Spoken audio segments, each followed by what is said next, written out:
கர்த்தருடைய நாமத்துக்கு ஸ்தோத்திரம் உண்டாவதாக. ஏன் இந்த சிலுவையின் பாடு? அவரால் சிலுவையிலிருந்து இறங்கி வர முடியாதா? நிச்சயமாக முடியும். ஆனால் ஏன் செய்யவில்லை என்றால், அவர் இதை நிறைவேற்றவே வந்தார். வேத வசனம் நிறைவேறத்தக்க இதெல்லாம் ஆயிற்று என்று நாம் வேத வசனத்தில் வாசிக்கிறோம் இல்லையா?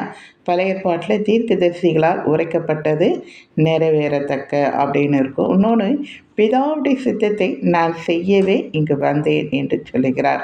பிதாவுடைய சித்தம் இதுவே. பிதாவுடைய சித்தம் என்னன்னா, இவர் ரத்தம் சிந்தப்பட்டு அதன் மூலம் நமக்கு பாவ மன்னிப்பு கிடைக்கிறது. இவர் ஒரு பரிசுத்தர். பூமியில் பழைய ஏற்பாட்டில் நிறைய மிருகங்கள், பறவைகள் பாவ நிவாரண பலியாக கொடுக்கப்பட்டது. இப்பொழுது ஒரே பாவ நிவாரண பலியாக இயேசு கிறிஸ்து இந்த பூமிக்கு வந்து நமக்காக சிலுவையில் இரத்தம் சிந்தி மரித்து 3ஆம் நாள் உயிர்த்தெழுந்தார். இது அவர் செய்யணும் என்பதற்காக தான் வந்தார். அவர் சிலுவையிலிருந்து இறங்க முடியாமல் இல்லை. ஒரு ஒரு சகோதரனா சகோதரியாக தெரியாது, கமெண்டில் போட்டிருந்தாங்க, 3 ஆணியை எடுக்க தெரியல, இவரெல்லாம் கடவுளா அப்படின்னு கேட்டிருந்தாங்க. அதை வாசிக்கும் போது ரொம்ப கஷ்டமாக இருந்துச்சு. ஸோ ஆண்டவர் அவர்களை அறியாத இருக்கிற அவரை ஆண்டவர் நிச்சயமாக மன்னிப்பார். நீங்கள் வேத வசனம் வாசிங்க. ஆண்டவர் எதற்காக வந்தார், எதற்காக அந்த சிலுவை பாடை சுமந்தார் என்று உங்களுக்கு தெரியும். பிறகு பார்த்தீங்கன்னா,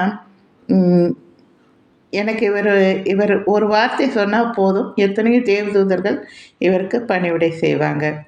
ஏன் அவர் கடலையும் காட்டையும் அதட்டி காட்டு நின்று போனது? 5 அப்பமும் 2 மீன் கொண்ட 5000 பேருக்கு போஷித்தார். மரித்த லாசருவை உயிரோடு எழுப்பினார். சிறுமியை உயிரோடு எழுப்பினார். ஒரு வாலிபனை உயிரோடு எழுப்பினார். இதையெல்லாம் செய்தவருக்கு இவர் சிலுவையிலிருந்து இறங்க வர தெரியாதா? நிச்சயமாக தெரியும். ஆனால் அவர் நமக்காகவே இந்த பாடுகளை சகித்து நமக்காகவே தன் உயிரை விட்டார் என்பதை நீங்கள் புரிந்து கொள்ளணும் என்பதற்காகவே இந்த வீடியோ போட்டேன்.